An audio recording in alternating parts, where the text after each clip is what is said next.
You're still watching Today on ENCA with myself, Mfundo Mabalani. Now, the African Transformation Movement is not backing down on its mandate. The party says it's submitting a new motion of no confidence in President Cyril Ramaphosa.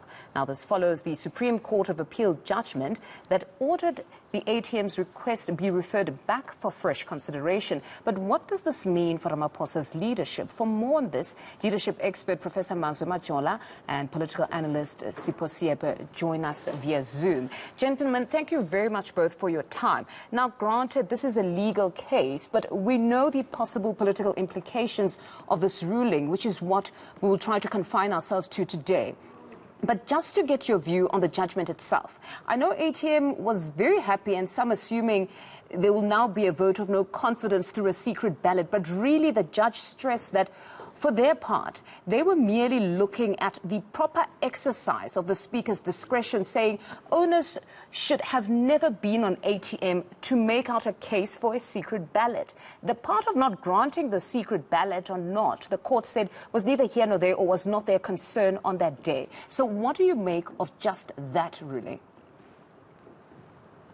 Perhaps to start with you, Professor Seepe. Well, first of all, it's very important that the issue of a secret ballot is discussed in this country.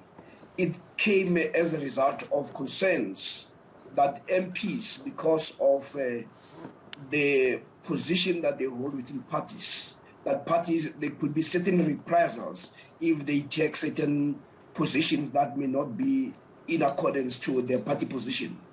And the matter ultimately went to the Constitutional Court.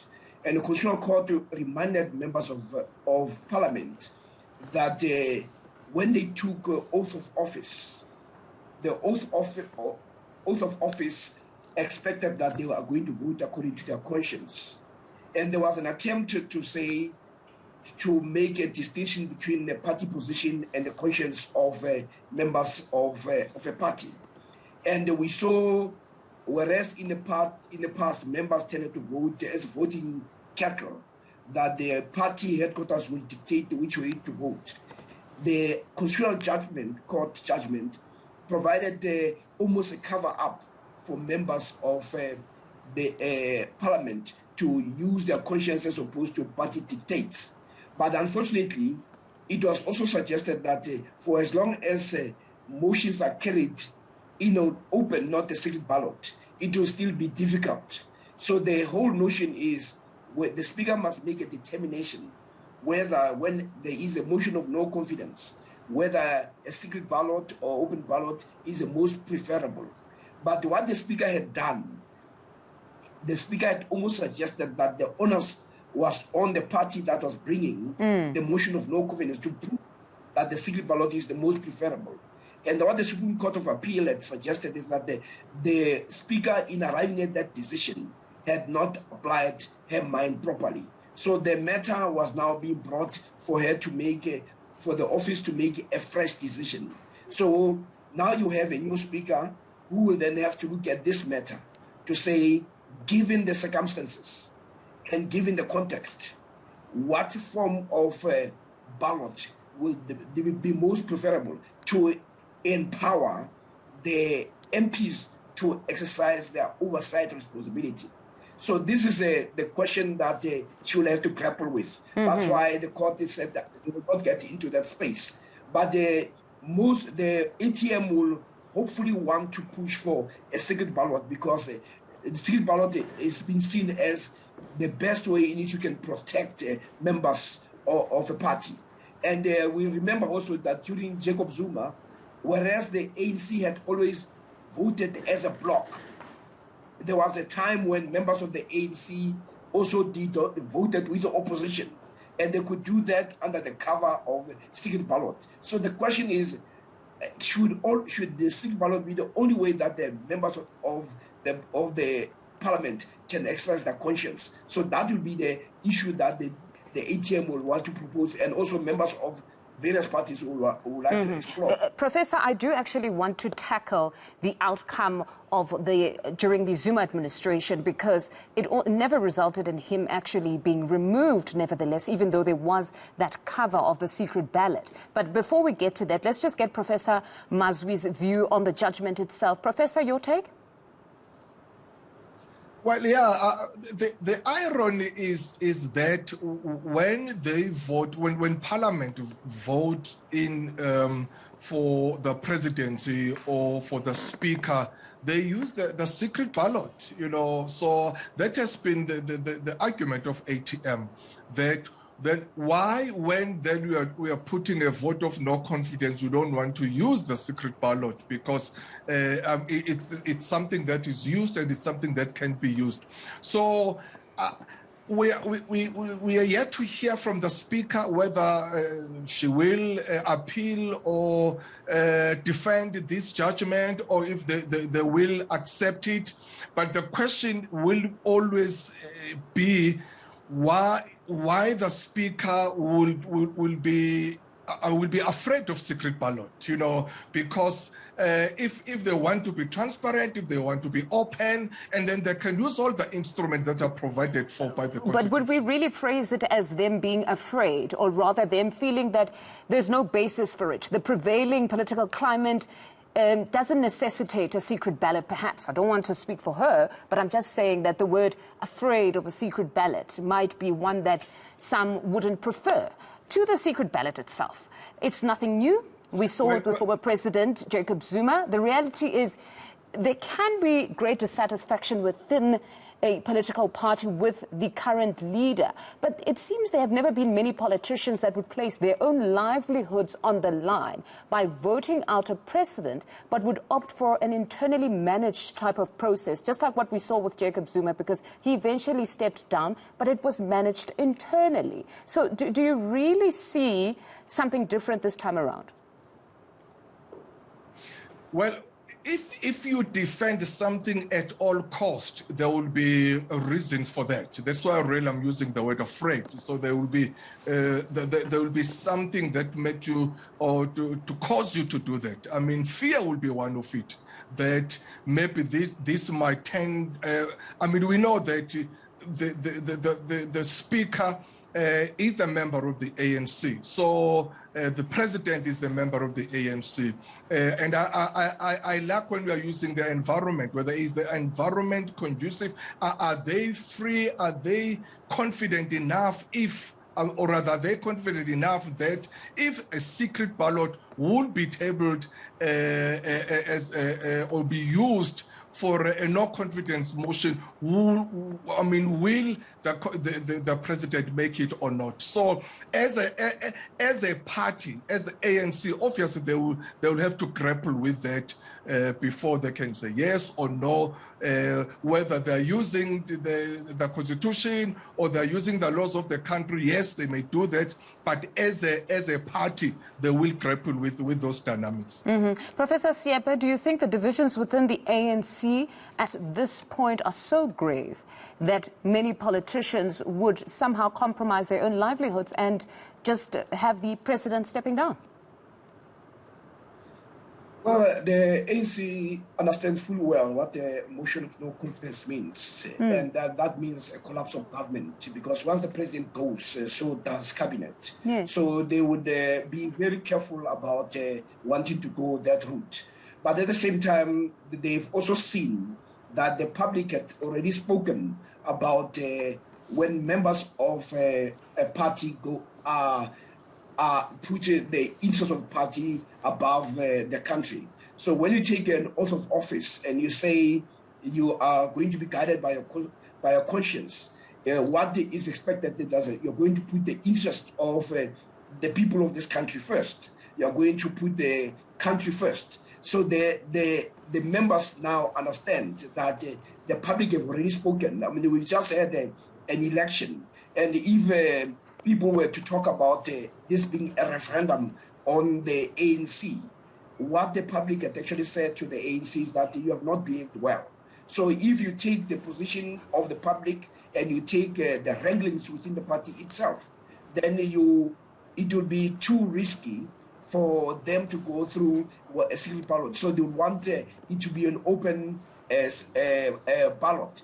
And so the issue of fear does come because of the ramifications and the implications. So I don't think the party that is not united will want to risk that, because there may be some people within the ANC who are so unhappy as members of the ANC with the president that they will vote for the opposition. But the ANC's position has always been very clear that they do not take the directives from a general from another party. Yes. So they would want to, like you correctly said, that if we want to remove the president, we will do so. So you saw even those members of the ANC who voted against the former president, they were not in the majority. But ultimately, the ANC made the decision on its own that they will facilitate the removal of their own, because he is their own and they can control that process. But they don't like the idea of being given marching orders by another party, and especially when that party is an opposition party.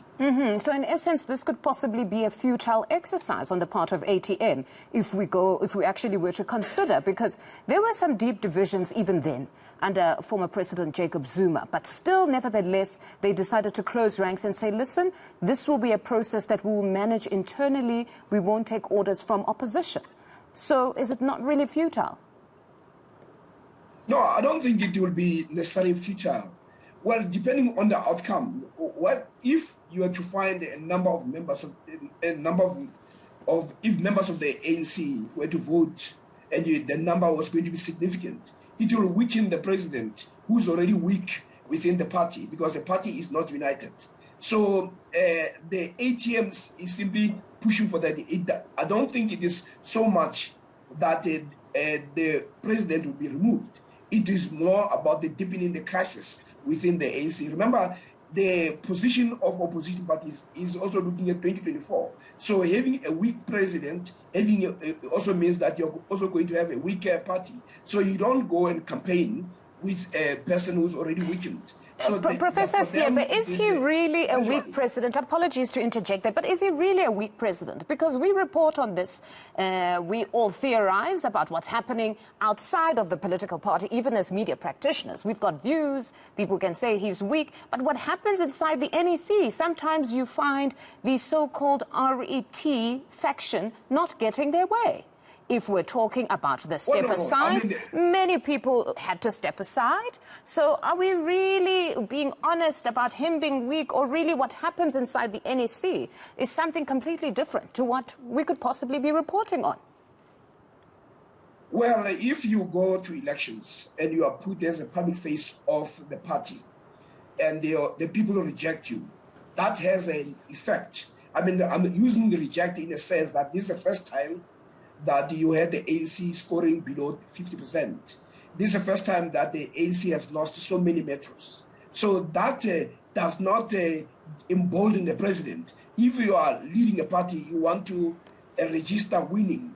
At the moment, what has been registered is not winning. The ANC may try to spin it out, but they have, at least some of their leaders have accepted that we are bruised by this outcome. So I don't think politically, you are stronger if you lose, and you lose the major metros to the opposition. So it is weakness in that political sense, in terms of where the voters stand. And the voters are also sending a message to say, if you're not going to pay attention to us, and if for the last 4 years you've been in power, they are saying we're not impressed, that does not strengthen you.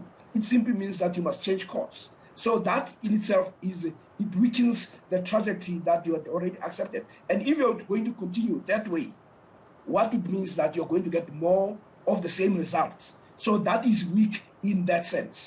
But in Parliament, though, it wouldn't be the citizens that took to the polls. It would be parliamentarians, which are ANC deployees. But nevertheless, perhaps to rope you in, Professor Majola, we keep hearing of a possible serious contestation at the 2022 elective conference, somewhat on the scale of Nasrec. But if you look around, most of those who contested then I think, would hardly be in a position to contest now. I don't know, you tell me. We've got Zweli Mkhize, he's got the Digital Vibes cloud now. Lindiwe Sisulu was accused of hiring lobbyists in the department to prepare ground for the 2022 contest. We don't know how true that is, but it's an accusation now that just keeps flying around.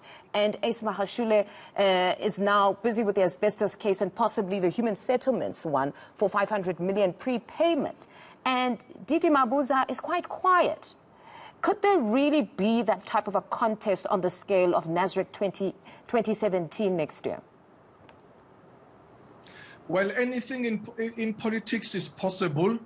Yes, Ramaphosa has tried to strengthen his base. You've seen when he changed the cabinet that he really bring the people that closer to him, his faction. So in that case, yes, you can say that he's tried to have people, especially at the NEC level. But when you go to the conference, it's a different story, because we have heard already, even inside the ANC, there are those who feel that the current ANC leadership is the weakest ever that the movement has ever had. So people inside, they are complaining about this this leadership, because remember, leadership is performance. If you have not performed, I mean, then we are not a good leader. I mean, we are not. We are there really just to warm your seat.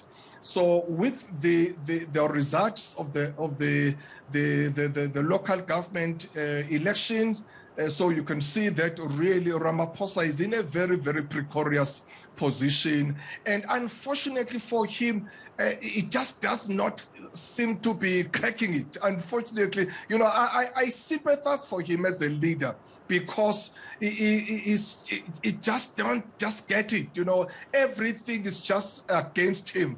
You look at the job losses, you look at the economic, it's against him, the economic growth, you look at the high level of unemployment, poverty, inequality, corruption, and nothing you can really pinpoint and say at least he has tried here, except arguable. Maybe you can say that maybe the way he has handled the coronavirus pandemic since its inception, or as I'm saying that, I mean, those who will criticize him and those who will vituperate him. So it's unfortunately that he is just not getting it right. But what about the argument, Professor? What about the argument that some of these issues predate his leadership? That here he is, he's trying to resolve the issues created before. Yes. You know, next year, February, when the president is opening the parliament, or when he is doing his speech of the nation, that will be his 4th year in office. So you can imagine that reality. It would have been taking him for 4 years to correct whatever that needed to be corrected. Yes, certain things, they needed time. He had to change some processes. He has to put new people in certain positions. But unfortunately, as a leader, he has the power, he has the influence, the authority to make sure that the people that he put there are people who are competent and diligent. Remember but is that not double standards? Is that not double standards, Professor? Because here we're saying 4 years. I'm not doing anyone's bidding, but nevertheless, we're saying in 4 years he should have corrected. But we also do say that if we're talking apartheid, it's going to take longer than the 27 years. I mean, corruption has been entrenched. What's happening in Mpumalanga might have nothing to do with the president or benefit the current president. You've got people in a municipality, in a remote area, perhaps in Bombela, that might be corrupt there, and it has absolutely nothing to do with his leadership, but it is so entrenched. So it will take a lot more, wouldn't you say? He's got power, he's got influence, he's got authority, leadership is performance. The buck stops at him, the buck stops with him. So he's the one who changes the cabinets, who fires the ministers, who appoints them. So he's the one who can identify the most diligent and competent people and put them there and say, guys, I need this to be done by this time. So, I mean, he's the one, yes, there are factors, obviously, other factors, they may be beyond him, but as I'm saying that, in the 4 years, he should be able to show the country that since I came in, this is what I've done. That's why I'm saying, in terms of correcting and changing structures and systems, he has done that. But the global ills that are really hampering this country are not getting better. The job is not doing well when it comes to job creation. It's not doing well when it comes to economic growth. It's not doing well when it comes to employment, poverty, skyrocketing, inequality, corruption. Unfortunately, the people that he have put there, they are not helping him as well, because they are not showing up and say we are performing, and especially let's take for instance NPA. I mean, we are talking about corruption. How many people have been convicted? How many people have been sent to jail? How many people, because remember, the president's performance is directly linked to the performance of cabinet ministers, and the cabinet ministers' performance is linked to the government officials. So he does have that power to remove whoever he wants to remove. Otherwise, people will always point at him. Professor Seepe, just in closing, do you foresee the Deputy President, Didi Mabuza, resurfacing on a slate of the current President, Cyril Ramaphosa? Well, that would be speculative, but what is important is President Ramaphosa, when he got into a position as a president, he made promises. So the issue of performance against his promises is what people are judging on. So you can talk about inheriting all this, but if you've inherited, don't make promises that you cannot meet. Because if you fail, people are going to say, this is what you said. And almost every area that he had made promises on, he has actually failed. So this can no longer be an issue of saying double standard. It's about where you've placed yourself. Remember, we started with Ramaphosa. That was full of promises. Right now, we're talking about Ramageddon. So the issue is, the message has been very clear that the president, you have not been performing. You have not been leading. So it is about time that you change. So it is what the message is should be very simple, to be saying, I've tried this in the last 4 years, and this has not worked. So give people something else, but don't overpromise, because you're going to be judged on that. Now, it will be interesting to see what happens in Parliament if indeed we have the Speaker acceding to that demand of a vote of no confidence in President Cyril Ramaphosa through a secret ballot. But thank you very much, gentlemen. That was leadership expert Professor Mazwe Majola, as well as political analyst Professor Sipho Seepe, just talking to us there.